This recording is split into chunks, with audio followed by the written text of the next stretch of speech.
I'm Dr. T. Jayalakshmi, Professor, Department of Genetic Engineering, Bharat Institute of Higher Education and Research, Chennai 73 is going to handle the course Genomics and Proteomics, course code UN8 PCGE 403, and the topic is in vitro fertilization in genetic testing.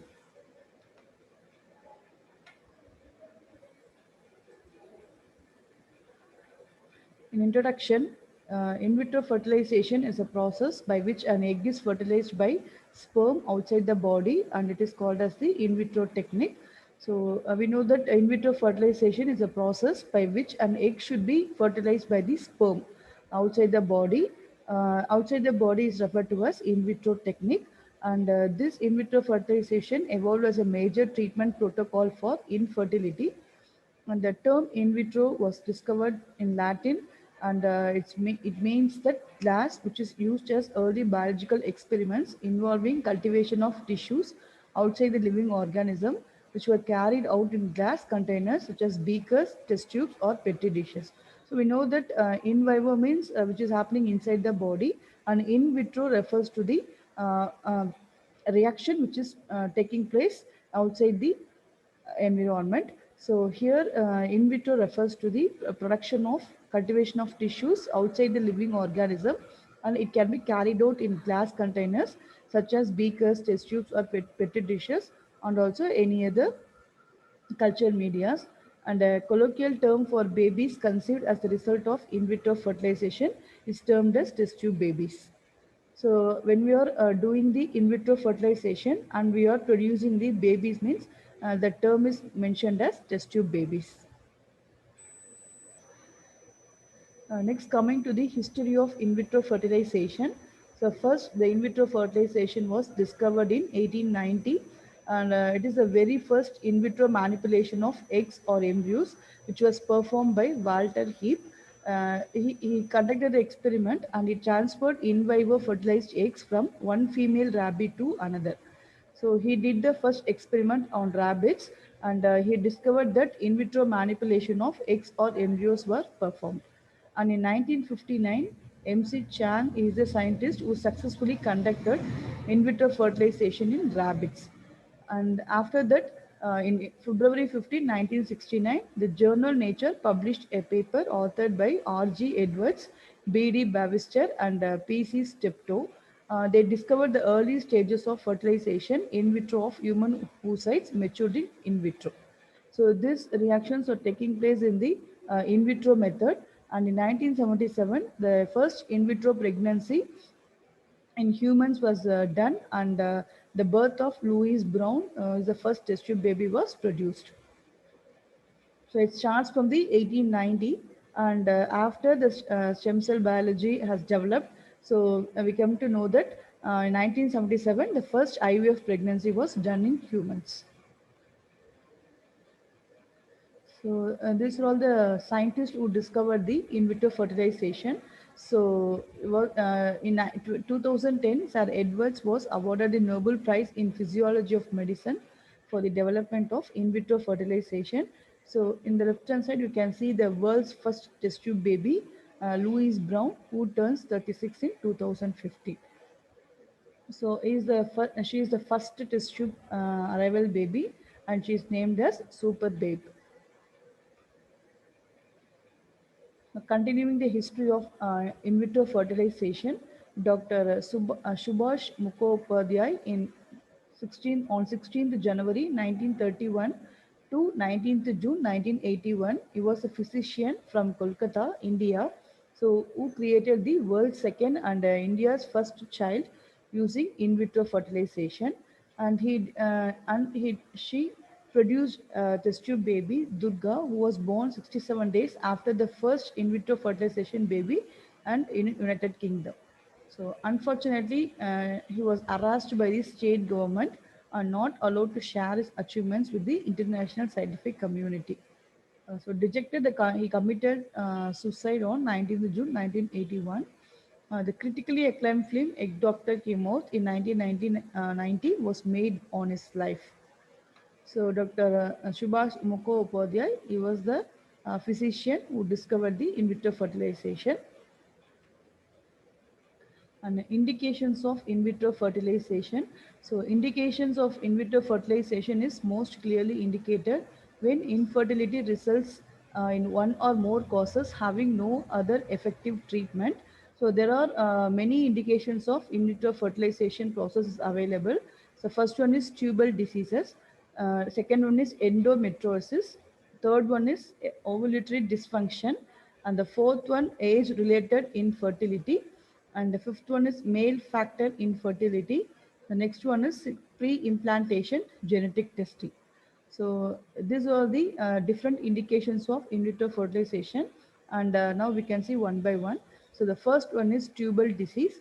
So tubal disease in women with blocked fallopian tubes, IVF has largely replaced surgery as the treatment of choice. And the second one is endometriosis.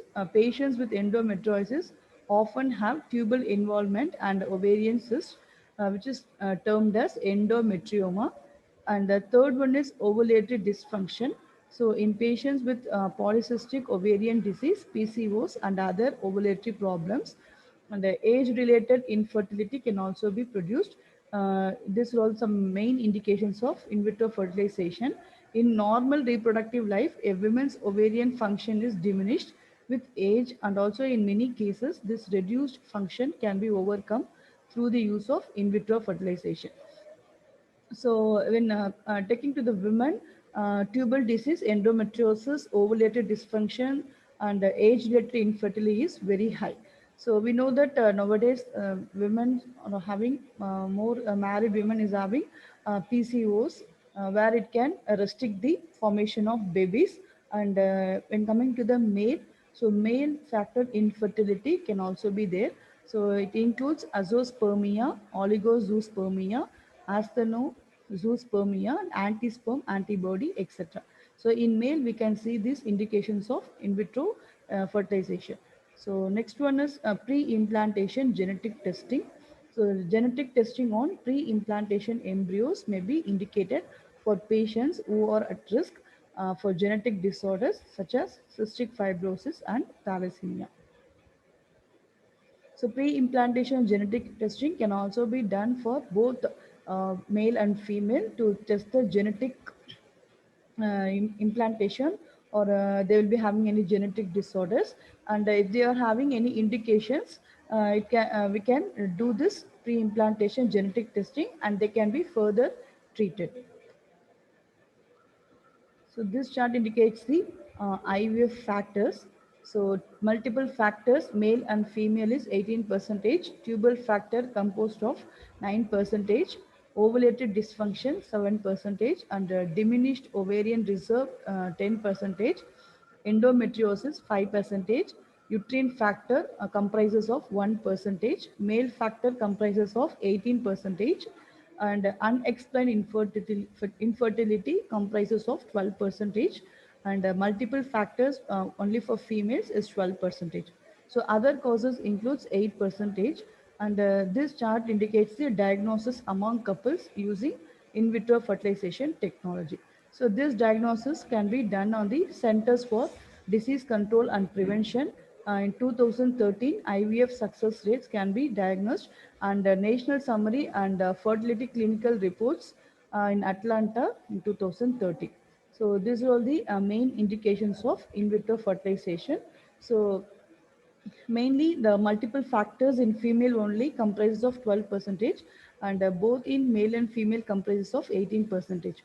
So unexplained infertility comprises of 12 percentage, and endometriosis comprises of 5 percentage. So these are the diagnostic method among couples using in vitro fertilization technology. So next, coming to the steps involved in vitro fertilization is called as the IVF cycle. So IVF cycle comprises of initial evaluation, suppression of natural hormonal cycle, ovarian stimulation, collection of oocytes, collection of sperms, in vitro fertilization of oocytes, and embryo transfer. So initial evaluation to embryo transfer is the most important steps which is involved in the in vitro fertilization cycle. So here we have to take care on the collection of oocytes and also on the collection of sperms. So after collection of these two types of oocytes and sperms, we have to go for the in vitro fertilization of oocytes, and then we have to do the embryo transfer method. Next one is initial evaluation. So in initial evaluation comprises of four types.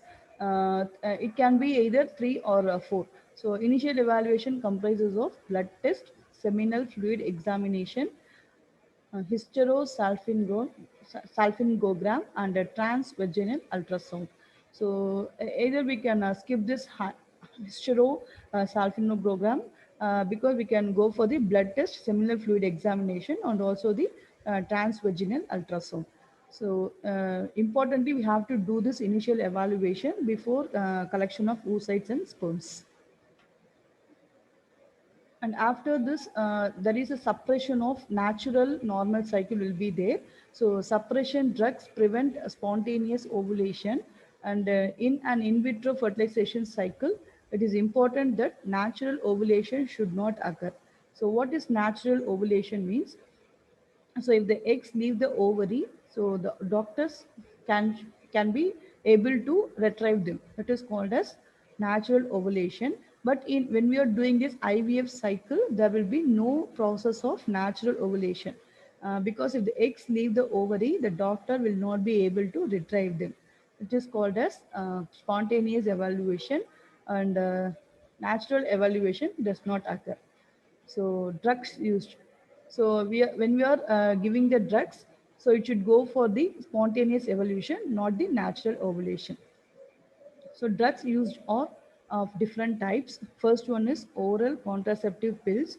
So each day, starting cycle day 1, 2, or 3 for approximately 2 to 4 weeks should be given. And then Lupron or leuprolide acetate. So it should be given on the GnRH agonist.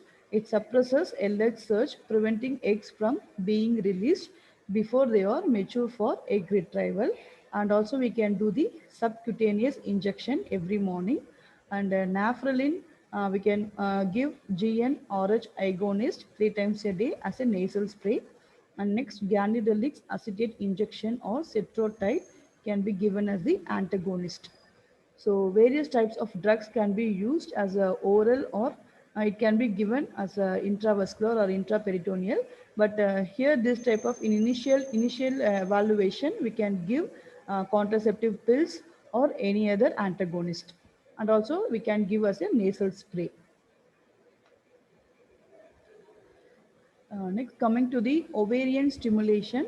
So we should know what is ovarian stimulation, because then only we can able to collect the oocyte and also the sperms, and then we can go for the zygote transfer. So ovarian stimulation is used to produce multiple mature follicles rather than the single egg normally developed each month. It can produce many good follicles to be fertilized, and multiple eggs are stimulated because some eggs will not fertilize or develop normally after fertilization. So regular monitoring by ultrasound scan should be done before moving into the ovarian stimulation process. So good follicles can get into the fertilization process, and bad follicles which cannot be released out of the fertilized egg. So medications for ovarian stimulation include human menopausal gonadotropin hormone. So mostly we are inducing the hormones, and we are giving the hormones for the medications to induce ovarian stimulation. So the first one is human menopausal gonadotropin hormone, follicle stimulating hormone FSH, and luteinizing hormone LH, which is used in the conjunction with FSH, and a human chorionic gonadotropin hormone HCG, and also clomiphene citrate. So medications to prevent premature ovulation include gonadotropin releasing hormone agonist and gonadotropin releasing hormone antagonist. So these two kinds of drugs mainly prevent premature ovulation, and we can induce the ovarian stimulation by using HMG, FSH, LH, HCG, and CC. So generally 8 to 14 days of stimulation is required to do the ovarian stimulation process. So in this diagram, you can see the ovarian stimulation process. So how it is going on after we are inducing the hormones. So ovarian follicles stimulated by ovulation medications can be visible on ultrasound. So the dark circular areas are the follicles. So the outer part is the ovarian follicle, and inside there will be a dark circular areas which are called as follicle. So possible side effects of ovarian stimulation include discomfort, bruising or swelling at the injection site, and other side effects include rashes, allergic sensitivity, headache, mood swings, abdominal discomfort and bloating, chances of multiple pregnancies, and also ovarian hyperstimulation syndrome. So these are all the possible side effects of ovarian stimulation. So where we can have discomfort. The main possible effect is discomfort, and also rashes, allergic sensitivity, headache, mood swings, and also the important one is ovarian hyperstimulation syndrome. So, what are the indications of ovarian hyperstimulation syndrome, which includes the enlargement of the ovaries with leakage of fluid into the abdomen and rarely into the lungs. So, ovarian hyperstimulation can result in enlargement of the ovaries with leakage of fluid into the abdomen and rarely into the lungs. And most cases are mild, but a small proportion are severe and fatal. So treatment of OHSS depends on the severity of the hyperstimulation, and mild OHSS can be treated conservatively. So treatment of OHS is very important, and it mainly depends upon the severity of the hyperstimulation. So mild OHSS can be treated conservatively. So if moderate to severe OHSS develops, the IVF process should be postponed since establishment of pregnancy can lengthen the recovery time or contribute to a more severe course. So next, coming to the steps involved in vitro fertilization, and the first one is collection of oocytes. So the oocyte should be matured before we are collecting it. So the oocyte maturation is performed generally by an injection of human chorionic gonadotropin hormone, which is commonly known as the trigger shot. So this trigger shot is highly performed in female to collect the oocytes, and it should be matured, and also it should be collected by an injection of human chorionic gonadotropin hormone. So we have to induce this HCG hormone, and then we can collect this oocytes. So the egg retrieval is performed at a time usually between 34 and 36 hours after HCG injection. Egg retrieval is usually accomplished by transvaginal ultrasound aspiration. So we can do this oocyte collection with the help of ultrasound, transvaginal ultrasound aspiration. So it is done under short general anesthesia, and the time period is 20 to 30 minutes procedure. So in this case, one or both ovaries may not be accessible by transvaginal ultrasound. Laparoscopy may then be used to retrieve the eggs using a small telescope placed in the umbilicus. So this is the procedure how we can collect the oocytes. So in this diagram, you can see how the eggs are removed from the follicle through the needle connected to a suction device. So here you can see the uterus with the fallopian tube and the follicle and the aspiration needle, and we have to insert the ultrasound probe, and from the ultrasound probe the suction pump and the collection tube is inserted, and the oocyte is collected from the vagina by using this aspiration method. So continuing the collection of oocytes, it is usually around 10 to 15 oocytes are aspirated. The eggs are prepared and stripped from the surrounding cells. After the eggs are retrieved, they are examined in the laboratory for maturity and quality. So mature eggs are placed in an IVF culture medium and transferred to an incubator to avoid fertilization by the sperms. So usually we can collect up to 10 to 15 oocytes, and then we have to wait for the fertilization process. So collection of sperms. So how to do the collection of sperms means, so shortly before or after the oocyte collection, the male partner will be asked to give a sperm sample. Sexual abstinence of 3 to 4 days should be exercised. It should be collected about 60 to 30 minutes, 90 minutes prior to fertilization. So the before the sperm collection, it should be liquefied, centrifuged, suspended in cultured medium, and it should be incubated for 30 to 60 minutes at 37 degrees centigrade. And the most active sperms are located in the surface of the medium. So before collecting the sperm, so it should be sterilized. So it should be exercised 3 to 4 days before, and after that it should be liquefied, centrifuge, and after that it should be suspended in culture medium where it can be incubated for 30 to 60 minutes at 37 degrees centigrade. So the most active sperms are located in the surface of the medium, and the inactive sperms can be rejected. So sperm may be obtained from the testicle, epididymis, or vas deferens from men whose semen is void of sperm either due to an obstruction or lack of production. So this is the method of surgical collection and sperm retrieval. So first diagram, you can see how to retrieve the sperm. So it is called as percutaneous epididymal sperm aspiration method, which is called as PESA. And then this is called as microsurgical epididymal sperm aspiration method, which is called as MESA method.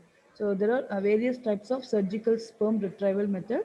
So commonly PESA and MESA are widely accepted method for surgical sperm retrieval. So next one is in vitro fertilization of oocyte. So fertilization is started by adding 10,000 to 50,000 motile sperms to about 100 ml to 1 ml culture medium in which the oocytes is being incubated. And after that in vitro fertilization of oocytes is happening, intracytoplasmic sperm injection method, which is called as ICSI, is indicated in cases where semen fluid does not contain the sperm. So in detail, we'll see about the ICSI method. This is the important method in vitro fertilization of oocytes. So during this process, an embryologist isolates a sperm cell, draws it up into a microscopic needle, and injects it inside an oocyte using a high power microscope. So diagram indicates the oocyte which is held in a place. That's white color indicates the oocyte which is held in place with a large holding pipette on the left, while the smaller pipette is used to pick up a, single live sperm. So we can see both the pipettes and also the oocytes here. So the oocytes can be collected with the help of the small pipette, and the living sperm is collected. So continuing the in vitro fertilization of oocytes. So fertilization check is performed for the next day, approximately 18 hours after sperm injection or insemination of the eggs takes place. Usually 65 percentage to 75 percentage of mature eggs will fertilize after insemination process. They are cultured in special incubators to support division and development. So after fertilization method, 18 hours after sperm injection, that it should be placed on the special incubators to support division and development. So if the couple has a history of certain genetic disease and the gene that is causing that problem, which is identified, a pre-implantation genetic diagnosis can be done. So first of all, we have to do the fertilization check, and then the after the fertilization check, we have to see how many mature eggs are produced.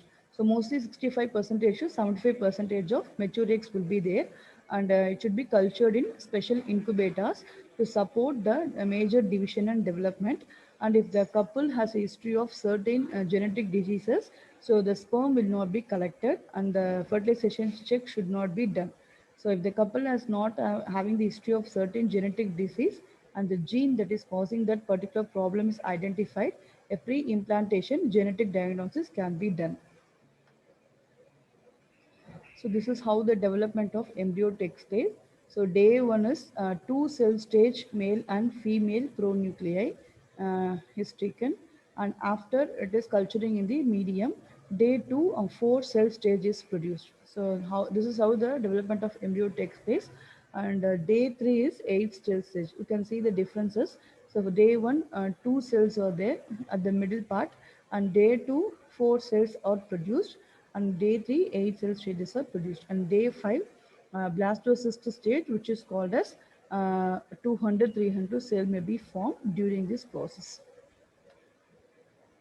So after this development of embryo, we have to go for embryo transfer.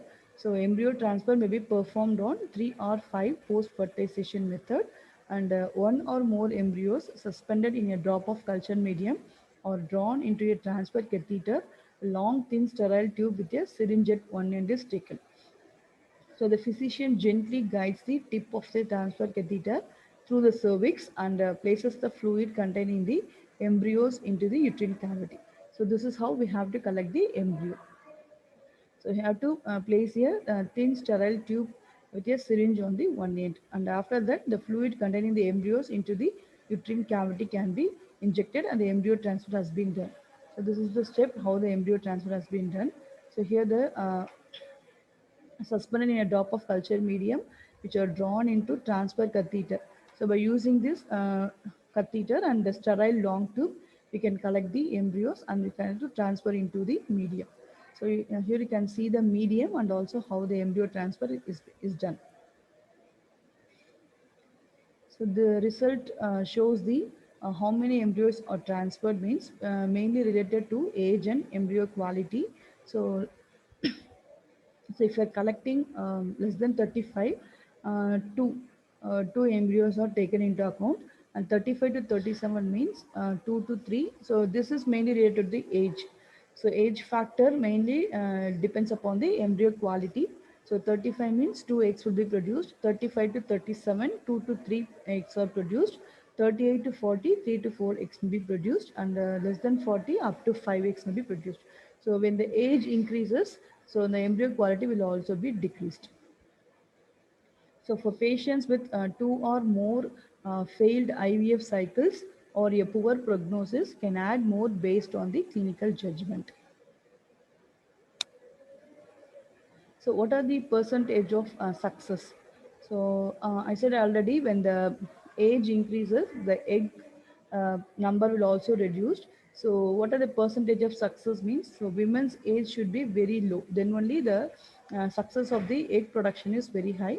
So less than 35 years old, 41 to 43 percentage will be done. So in our center, 65 to 70% of eggs are produced more, and between 35 to 37 years old, 33 to 35 percentage of eggs may be produced, and between 38 to 40 years of old, 23 to 27 percentage of eggs may be produced, and after 41 years old, 13 to 18 percentage of eggs may be produced, and in our center 22 to 20% to 22 percentage of eggs is produced. So other statistics indicates that repetition of 4 trials. So have to indicate the 4 trial repetition. So first one is success rate. So success rate may be 70 to 80 percentage, and repetition of after 3 trials. So on success rate, so we have to go for the trials based on the women's age and the egg production. So statistics indicates that repetition of 4 trials indicates the success rate of 70 to 80 percentage, and the repetition of after the 3 trials, the success rate will be 60 to 65 percentage. If 4 embryos are transferred, the percentage of success becomes 40 percentage. So the percentage mainly depends upon the age and also the embryo production along with the embryo transfer methodologies.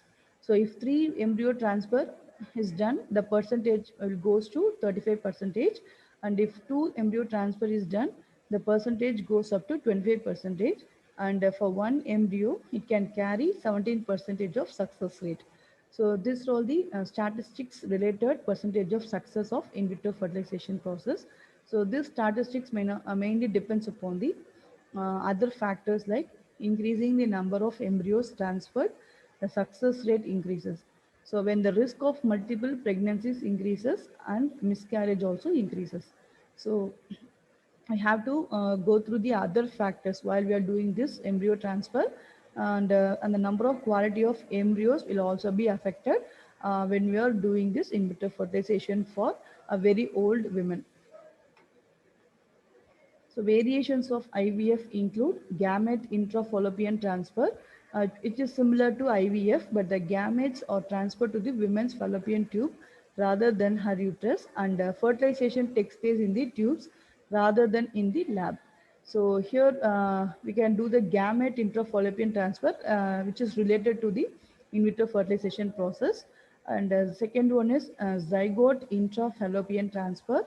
This technique differs from GIFT, that is gamete intrafallopian transfer.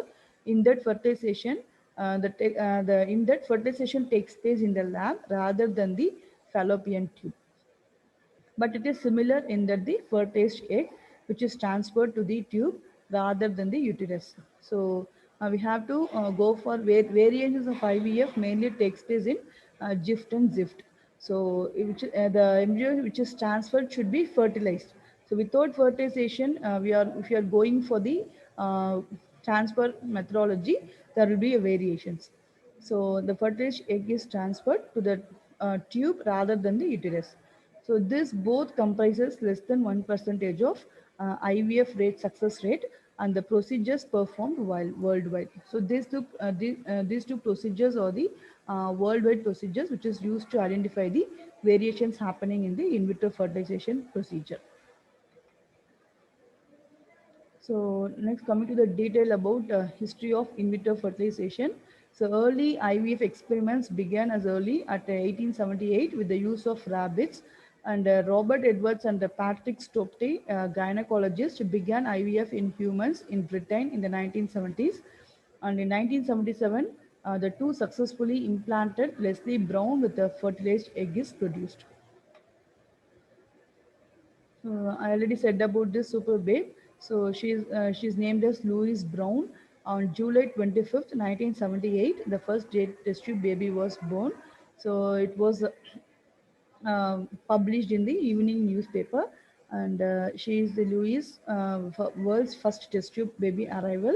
Wide-eyed Louise Brown pictured in hospital 18 hours after she was born. So today she is doing well. Okay, so this is the history of test tube baby. So why there is an importance of in vitro fertilization means, so in vitro fertilization is in most cases performed in the following situations. So we can do when there is a damaged fallopian tube and ovulation disorders along with the male factors such as low sperm count or poor quality of sperms. So who is using IVF means 1.2 million American women in 2002 considered in vitro fertilization, and also 6 million American women have undergone infertility treatment in their life. So if this treatment is representing more than 5% of over infertility, so the treatments in America is going on, and fertility drugs, surgery and artificial insemination are usually attempted before going for this IVF. So most women using IVF treatment, they suffer from blocked or damaged fallopian tubes. So this picture shows the blocked or damaged fallopian tube. So this fallopian tube can be blocked by the scar tissue. So if you're taking this blocked or damaged fallopian tube, so there will be over infertility. So if there is an over infertility in women, so they are suffering from the blocked or damaged fallopian tubes, and there will be no formation of oocytes, and we cannot go for the in vitro fertilization process. Benefits of IVF include it can create more families, and infertile couples now have a greater chance to become pregnant. Scientists are able to study fertilization and early embryonic development in an environment outside a woman's body, which is giving a greater understanding to the reasons behind birth defects. So though there are many ethical issues while doing the in vitro fertilization, so it is preventing many families, those couples, those who are not having babies. So in this chart, you can see the cost utility analysis of number of embryos transferred in women under age 35. So what is the cost for IVF means? So first we'll see about the strategy cost. So I said about there are different types of there. So first stage embryo, second stage embryo, and there will be in second stage embryo, there will be a formation of 4 divisions, and then third stage 8 divisions like that. So strategy is how many embryos are produced and what is the cost of that, and incremental cost, QALS, qualis and incremental qualis, that is the qualitative analysis check, and incremental cost effectiveness in dollars. So one embryo means it cost 21,661 and the qualis 24.24367 percentage, and if you are taking two embryos, the cost will be very high. So 30,557, and incremental cost in dollars is 8,896, and qualis comes under 24.2, and incremental is 0.04, and incremental cost effectiveness varies from 1,90,000 to 14. And when you're selecting the three embryos, the cost is 36,504. Incremental cost is 5,946. Incremental qualis is 0.002. Qualis is 24.29. And incremental cost effectiveness goes up to 27 lakhs 84,574. So, and if you are choosing four embryos, so the cost will be 36,791. Incremental cost is 287. Qualis is 24.3. Incremental qualis is 0.009. And the effectiveness is 30,064. So, and if you are going for five embryos, the cost is 39,212, and incremental cost is 2 lakh 2,421, and qualis is 24.3 percentage, and incremental cost goes up to 0.007, and the incremental cost effectiveness is 3 lakh 36,023. So this table shows the cost utility analysis of number of embryos transferred in women who is under the age of 35. So you can see that when the age factor increases, the cost will also increases, but the egg production of eggs will be decreased.